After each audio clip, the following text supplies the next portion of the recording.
When you're building a service business, being able to do everything for everybody is not the flex you think it is. It's actually a trap. My client, Kim Van Lue, coaches senior executives through major career transitions. And when she hired me, her offer suite would make a Swiss Army knife jealous. We did a complete redesign, tighter offers, smarter planning, and a business that's finally built around how her ADHD brain actually works. This is her client success story.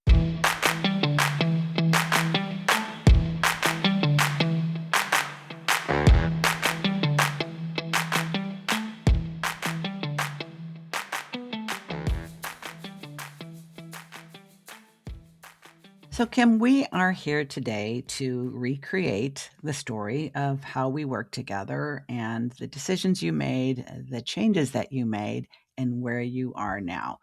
I think of your story as a play in 3 acts. First one I'm calling Stuck. The second act is Shift. And the third is Relaunch. So, starting with Stuck.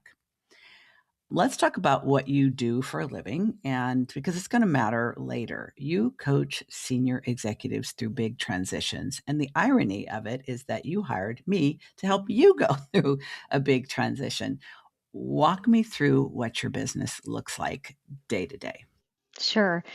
I work mostly in the executive development and organizational development space, and I do that in 3 different ways. I work with CEOs and boards to help them diagnose when something isn't working, typically in the people space. It's often around leadership dynamics or team dynamics or things like that. I also do coach executives from a place of development and often am working with them on transitions. It could be changes, it could be a promotion, it could be any number of challenges. And then I do work with executive teams from more of a workshop or team development standpoint. And so day to day, my clients are across a variety of industries. Often they are in higher ed. I have spent several years working in higher ed, particularly in the advancement space. But I also do work with some mid-sized businesses too. I wanted to ask you that question in particular because I just wanted to hear how the offer suite, the 3 ways that one can work with Kim Van Lue, how they just now smoothly roll off your tongue because it was a lot of work getting us there. So we're going to rewind. Before we started working together, you had already built a business once. And this is not at all unusual for folks with ADHD. Many of us start and stop multiple businesses before we land on the one that sticks. But in between building that business and shutting it down, you took a full-time role. And I see this a lot too, like start a business, stop a business, take a job, now think about another business. And we don't want to keep starting over from scratch and making the same mistakes. But something also happened that was important as you figured out you were ADHD along the way. So what was happening that made you think, okay, something has to change. I think it's time to start my next business. And you started looking for somebody to help you do that. Yeah, I had stepped away from my consulting and coaching business, which looked a little different then than it does now. As you said, I took a full time role in an organization. And I think over the course of time, I just realized there was a lot about being my own boss that I really missed. I really missed kind of being in that driver's seat and having the autonomy to make a lot of those decisions or all of those decisions on my own.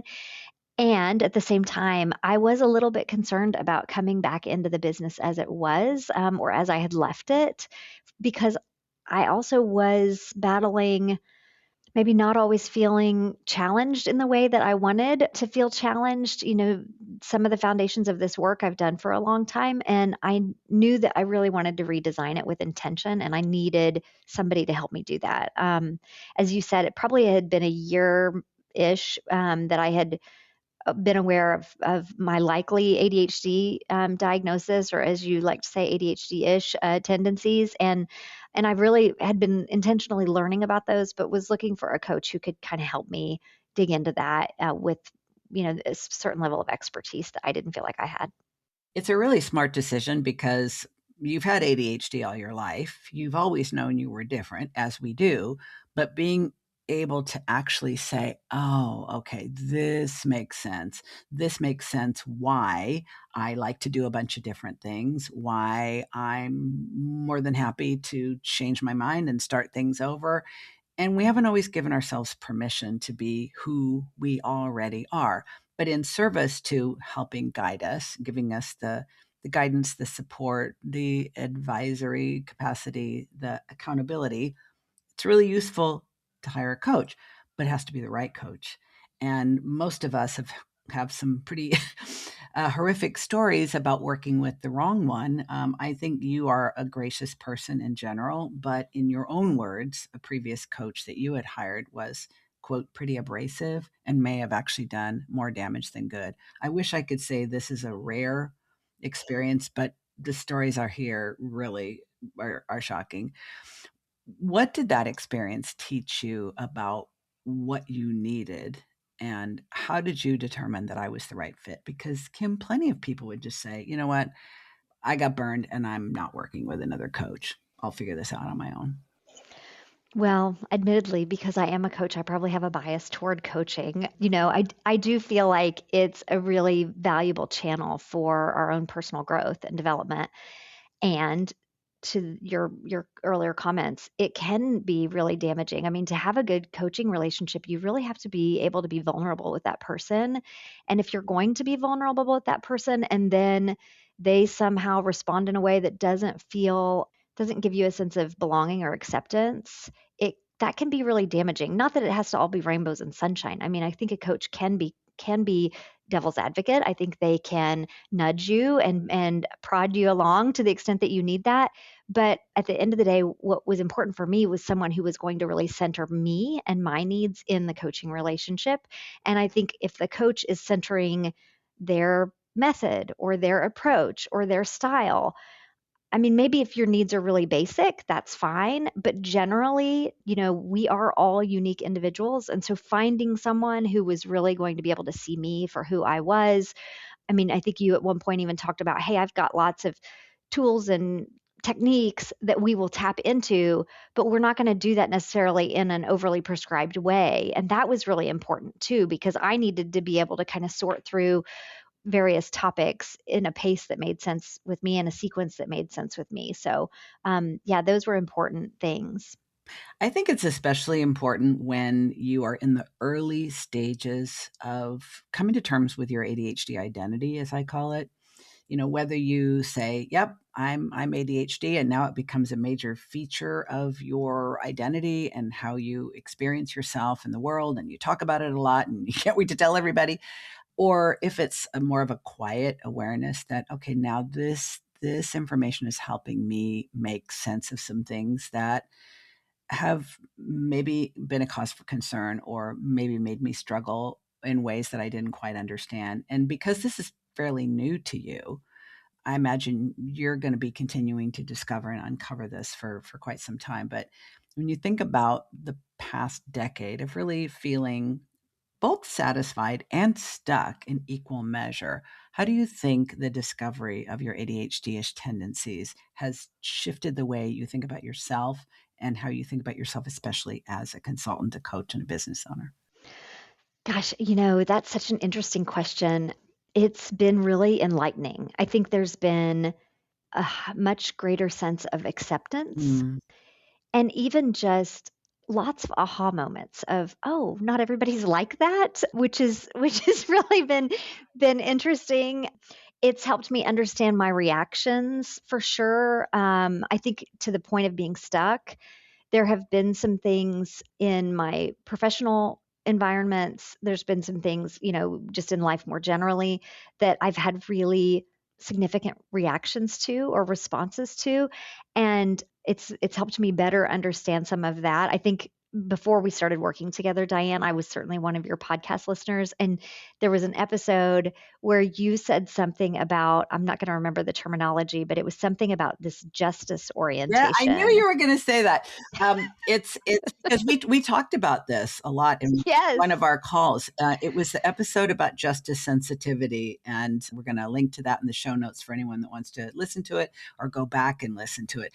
It was a big aha for me as well when I just thought it was me. I just thought that I was like Joan of Arc and I was always on some crusade to right the world's wrongs. I was a social worker for 20 years. That fits too, but I didn't realize that it was associated with ADHD. And that was a big eye opening moment for you too, because you also have a very strong sense of justice and a keen awareness when other people don't. Well, and it was so funny. I mean, for literally the last 2 decades, I've often referred to myself as Captain Justice. Like, here comes Captain Justice. And so I literally remember being in the car in a commute and you're talking through that episode and I'm like, "Wait, what?" Like, so that again, there were lots of those moments that I just think really helped me even better understand why, in certain moments over the past decade, when I have felt stuck from time to time, why things felt so significant when perhaps the people around me were just bopping along happy as could be. And so that was all very illuminating. And I think really equips me so much better going into the future to just have intention around where I make choice and where I put energy and what feels okay to me. And just to better help me be thoughtful about the activity in my life. I love that so much. I think it's probably one of the most important pieces of self awareness and self acceptance that we have the opportunity to embrace instead of thinking, God, why do I make such a big deal out of stuff like this when other people clearly don't give a shit one way or the other? And they're like, oh, you're so passionate. I remember someone telling me, you're always so passionate. And she did not say it in a good way. It was like, what kind of freaking weirdo are you that you just, wow, you know? But honestly, your life starts to improve and your business starts to improve immeasurably when you stop questioning and you stop fighting who you already are. And actually I think use it as a screening tool for finding the people that are meant to be in your life and kind of filtering out those that aren't. One of the biggest shifts I think that you made during our work together is, like me and many other people with ADHD, you like to have a lot of variety. You like to do a lot of different things. And if you have the opportunity to help a potential client and they tell you what their needs are, we've talked about this. The immediate thought in your mind was, I could do that. You know, I could do this, I could do that, I could do anything. And in truth, let's be honest, if we put our mind to something and we genuinely want to do it, we will most definitely do it and we most definitely do it well, even if we've never done it before. Now, that may be a way of creating a business, especially in coaching or consulting, where you're kind of a Swiss Army knife. Like you can do a lot of different things for a lot of different people, but that's not a great way to build a standout, sought after business where you can charge premium prices and create a stellar reputation. For that, and nobody wants to hear this, you didn't want to hear it, I didn't want to hear it, you need to kind of hone and refine and, in fact, niche down and curb your enthusiasm for saying yes to everything that you could do in favor of what you most want to do and what you are best suited to doing. You were a really good sport with the process. Some of my other clients, it's really painful for them. You got it, you went with it, but I wouldn't say it was easy. Put that process into word in your own words. What was that like? I remember at some point me presenting, say, like service offerings or, products, however, whatever nomenclature you want to put to that. And I think you were like, yeah, like we're going to need to cut this in half or something, of that variety. And I mean, that's part of the value of a coach, right? And a partner who's going to tell you the hard things and do it from a place of looking out for your own happiness and success. And so, even in that brief intro, to be able to really boil down my work into three different buckets, in the past, I might have taken on projects that I could do, and I could do from a place of having many years of experience doing them, and they weren't necessarily things that I was excited about. They weren't necessarily things that I felt like delivered the strategic value to my clients that aligned with the way I wanted to be engaged with my clients. And so I think your process of, let's get it all out and then let's refine and narrow and niche down was really, really helpful to me. And honestly, that was kind of the cornerstone of everything because once It we got really into was. those three buckets, then I could look at my financials differently and I could plan my year differently. And, it just opened up a lot of other, I would say like next level type of work that's been really valuable for me. It honestly, it's the hardest part of the work that I do, regardless of the client. You were no harder than most, in fact, easier than many. You understood the reason for it. You didn't have a huge reaction to, but why? I want to, I want to keep, I want to be a Swiss Army knife. I don't want to be a strawberry fork. But it's, and part of this, Kim, I think is related to the fact that, and I like to do this, especially when I'm working with a new client who is new to their ADHD diagnosis or self identification. The four tendencies self assessment we did very early on. And like many people, you are an obliger, and God love the obligers because they make the world go around. But people who are obligers, and I will link to the four tendencies framework as well for anybody who's interested in figuring out which one they are. But the obliger is the person who is activated by meeting other people's needs and can't stand to break a promise to anyone else but themselves. So the people who say, I'm going to go on a diet, I'm going to start exercising, I'm going to take up a hobby, I'm going to spend more time with my parents, whatever it is, and then we don't do it. But if it's for someone else, it's going to get done even at our own expense. But it makes it really hard to set boundaries. It makes it really hard to identify what you most want to do because it's natural for you to show up for others. So how do you see your ongoing work with that tendency now? Because when I think about obligers, it's where do I get the accountability that I need? And how do I set the boundaries with myself and with others so I don't start spreading out and end up where I started. Yeah, I mean, so yes, and as soon as I saw that, I was like, "Yep, that's me." I mean, if I've had to get really serious about fitness, it's always been, well, I'm gonna have to get a personal trainer Yes, then because I have to have a person at the door waiting for me to show up for my appointment. It can't just yes. be I signed up for the class because I might just still not show up to the class. So yes, that is totally me, unfortunately. I do think that's where coaching has been really valuable, having a coach partner. In fact, even though our engagement has concluded, I had a day a couple weeks ago where I was like, I wonder how Diann is. It was a little bit of like, I might need my accountability partner on this. So that just generally coaching has been a really important vehicle. I would say also, and this may be a little counterintuitive, but sometimes I structure my client engagements intentionally to create that accountability with 100%. yeah, so we've got check-in points, and I know I have to show up at that check-in point with certain things. I I create accountabilities at the start of the engagement around what we're all committing to.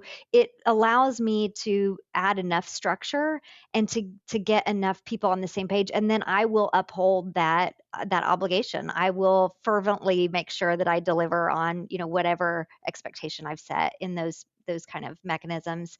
And then I do have some other um, solopreneur, entrepreneur friends that, we more organically kind of come together every couple months to try to support one another. But it's a real challenge, honestly. It is important to be aware of, say, self-awareness is the first step, but then you got to figure out what are you going to do about it. And so, yeah, finding those different ways to, create the outcomes that you need when you aren't necessarily able to do that on your own really easily.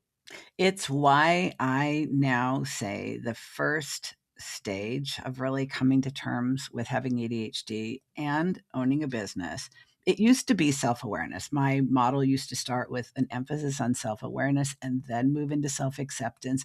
Now it starts with self acceptance because I've come to realize with a foundation of self acceptance, we can have the courage to really face the things about ourselves that we have struggled with and been uncomfortable with our whole lives. it's no longer negotiable. I accept myself unconditionally. That doesn't mean I love everything about myself or I just leave it as is and I'm not going to try to do anything about it. But that level of radical self-acceptance permits me to say, you know what? I love the idea of being an upholder. I love the idea of just saying I'm going to do something. I'm fucking doing it, even if nobody holds me accountable. But that's not who I am. I'm an obliger. An obliger needs someone else setting an expectation that I am loath to disappoint. I need that. That's who I am. I didn't decide to be that way. And honestly, I don't really know that it can be changed. So why would I even expend the energy to wrestle with that? I'm just going to get the personal trainer. So I applaud you in that. Know who you are, know what you need, and don't fight it because everything gets easier when you stop. Another inflection point we had, I think, was, and I think this is probably the biggest transformation that really made so many things just, I could literally see all the puzzle pieces that were still on the table just click into place in your mind. And then you were like, go, go, go. When we started talking about the fifth pillar that I've added to the ADHD-ish method, positioning, packaging, pricing, promoting, and it was partly because of my work with you that really made me realize, no, this has to officially come in to my method. And that is the planned pauses and pivots. When we started talking about the fact that, you know what, it's not just the ADHD, it's your energy levels, it's seasonal variables to your mood, energy, and motivation. Why don't we bake that in to your business model, to your offers, to your outreach, so that you can kind of go with your own natural flow instead of just forcing yourself to push through those times of the year where it's 3 to 4 times as hard.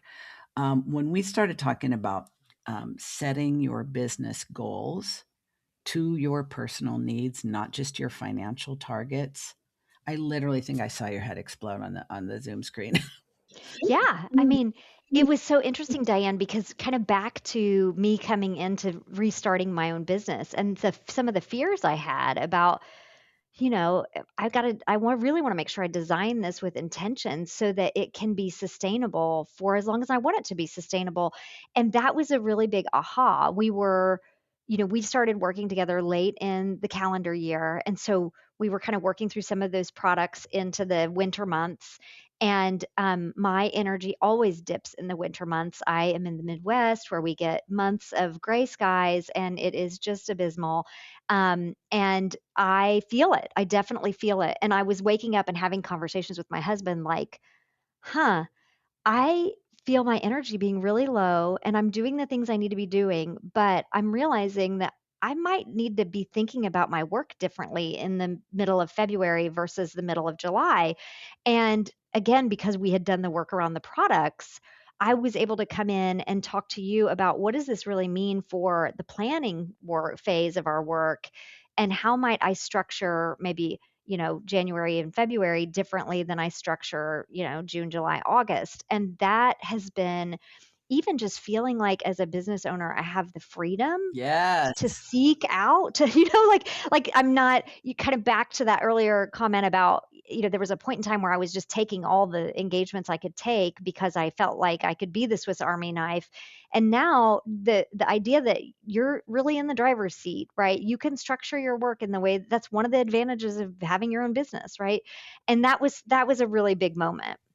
Recognizing that even though you have your 3 offers, you don't have to offer all 3 of them all the time throughout the entire year in equal measure, because once again, then we're putting our customers in the driver's seat instead of ourselves. It's really so interesting to me how many of us start our own business with ADHD because we really don't want to have a boss, but really coming to terms with the fact, well, bitch, you the boss now.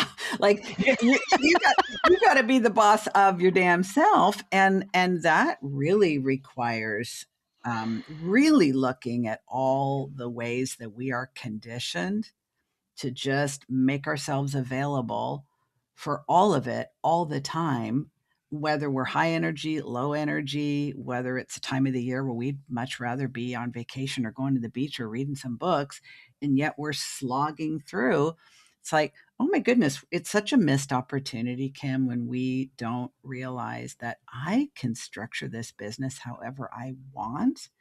And if I don't want to make this offer, which is like 12 weeks long, I don't want to start anybody in midwinter, because then I'm going to be pushing through the most important part of the work when I am at my lowest for the whole. That's not fair to anybody.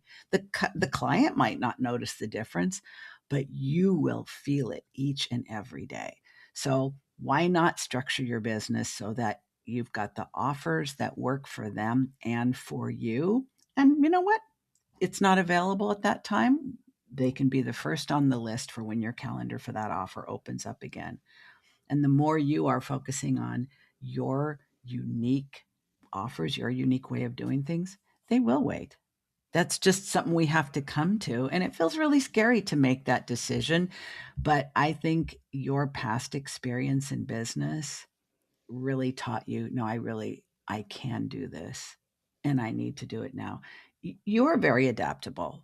That's something that I think is important to recognize. It enables you to be able to take risks and to not be so afraid that something might not work out, that you have a hard time pulling the trigger. To that point, you've made some big changes, not only starting a business, stepping away from it, taking a job, relaunching it. You also made a big move from a bigger city to a smaller one, moving from the South to the Midwest so you could be closer to family. But a lot of things have changed in your personal life since you made that decision. So your adaptability, your resourcefulness, your resiliency, and your willingness to give yourself permission to change your mind, these are all traits that really help people succeed in entrepreneurship. Those that don't have those traits, it's a lot harder for them.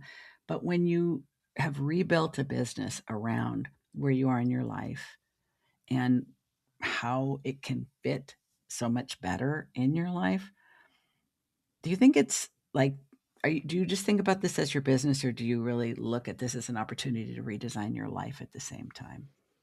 Yeah, I mean, I think really looking holistically at your life and what you want has been really important. And I do think at the point that I came out on my own, I was really recovering. So, back in 2021, I was really recovering from burnout. And that was really my first opportunity to feel like I could look more holistically at my life. Now, that might have been my own limiting belief that I didn't feel like I could do that before then. But regardless, that's when I started doing it.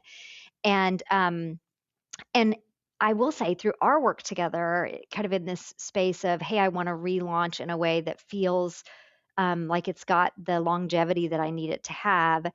At one point in our work together, you said to me something around like, so what's the planning horizon here? And I will have a milestone birthday this year.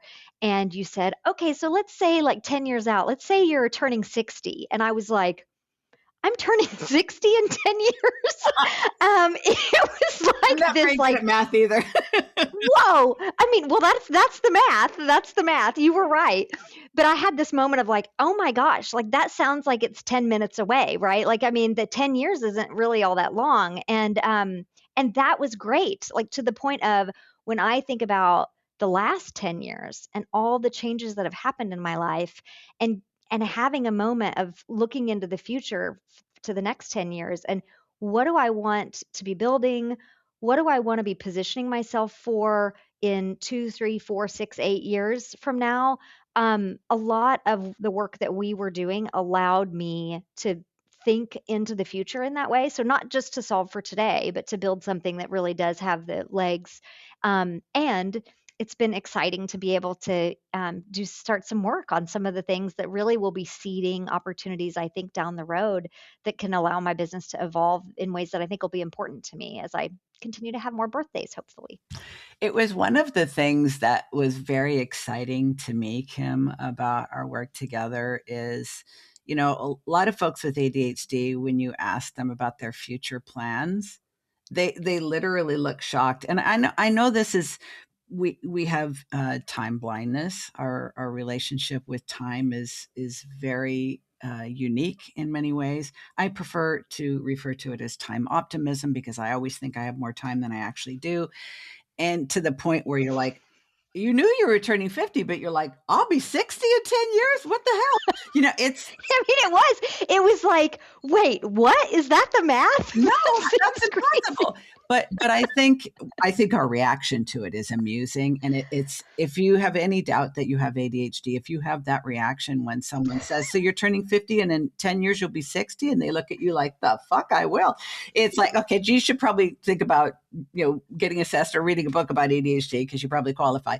But I do think it was super helpful, not in the way that a neurotypical business coach would ask, where they say, so let's create your 10-year plan, because we generally don't think that far into the future. And I honestly don't think we need to in most cases, especially when you're relaunching a business, because a lot's going to change in the first couple of years.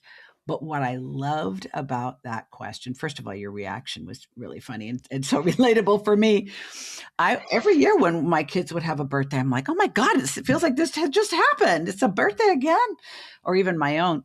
But it Yes. gave you the opportunity in the safe, respectful, supportive environment of this relationship to name and claim some things for your future that to me felt really empowering for you to share and to really bring that reality into focus, not be like, yeah, one day I'm gonna, like, oh yeah, maybe, yeah, it would be nice if so many people say, oh, it'd be nice if I did a TED talk, or it'd be cool if I had a book, or yeah, I can imagine myself, launching a podcast or being on stage, or, starting a nonprofit arm of this business or whatever. Most of the time we just toss those ideas off. Most of the time it's just talk.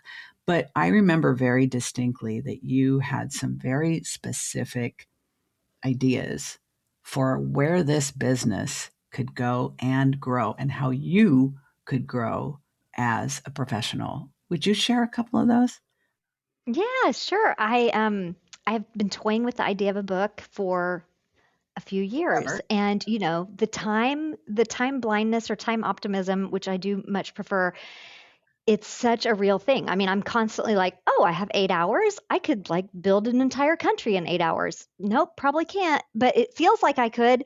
Um, and so, yes, absolutely. I've been thinking about a book for a while. I have just started to take some baby steps toward actually, moving that into being, and it's coming from a place of both a real passion about the subject, and I think there's a lot of opportunity for me to use that to align future endeavors with what I want, right? I think there's an opportunity for me to maybe move a little bit more into the speaking space and to design some particular leadership development programs linked to this research. And so taking some steps toward really, not just thinking about that, but really starting to execute that feels really exciting. And I do think that conversation about 10 years was pretty important to that, because it was suddenly like, okay, I can look back 10 years and, that doesn't seem that far away. And yet, wow, that's only 10 years. And I mean, I don't know, in 10 years, I'm not even really sure if I want to be still working at the same capacity that I'm working right now. Right. And so it brought a lot of things into focus that I think created, I don't know if I would say urgency, but it was certainly a nudge around, okay, now's the time.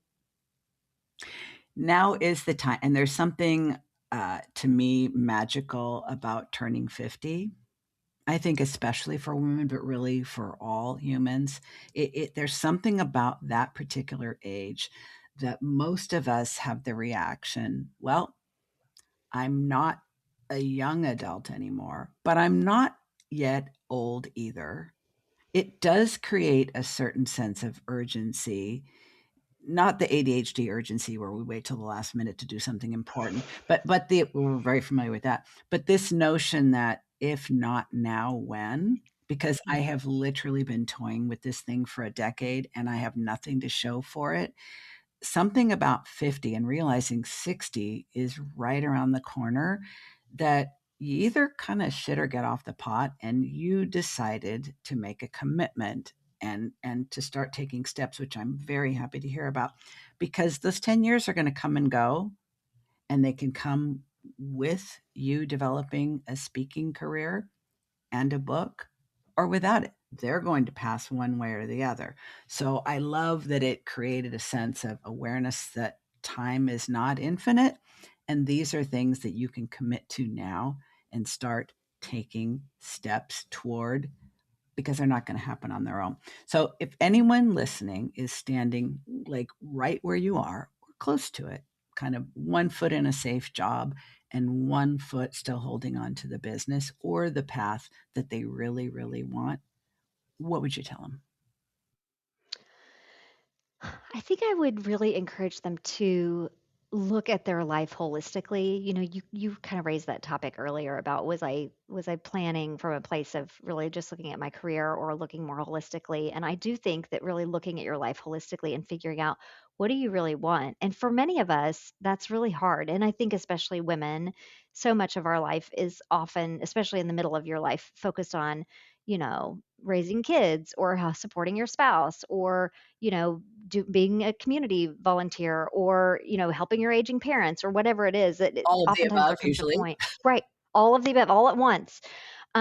It's hard, sometimes it's really hard to even remember, like, is choice part of the equation for me, because it feels like I'm just in autopilot mode all the time. So I think my advice would be step back, really look at your life holistically, figure out what do you want, and then identify what needs to happen. Like what's the next step to help you figure out how to actually bring that into fruition.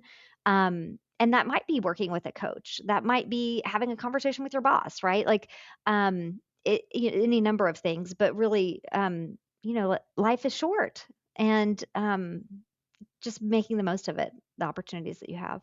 I love it.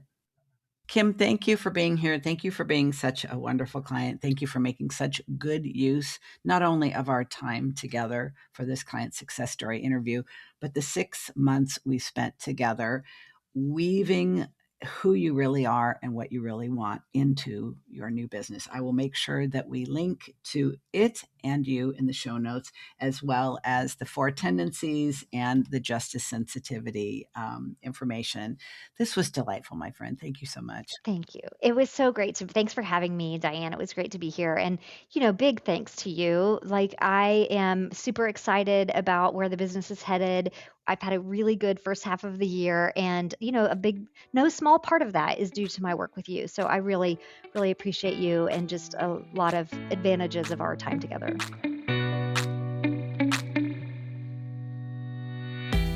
Kim's biggest breakthrough wasn't about her offers or her marketing. It was realizing that time and energy are not infinite. And the business she really wants isn't going to build itself while she's saying yes to all the wrong things. If that landed for you, let's talk about redesigning your business to fit your life and your brain. There's a link to book a free consultation in the show notes.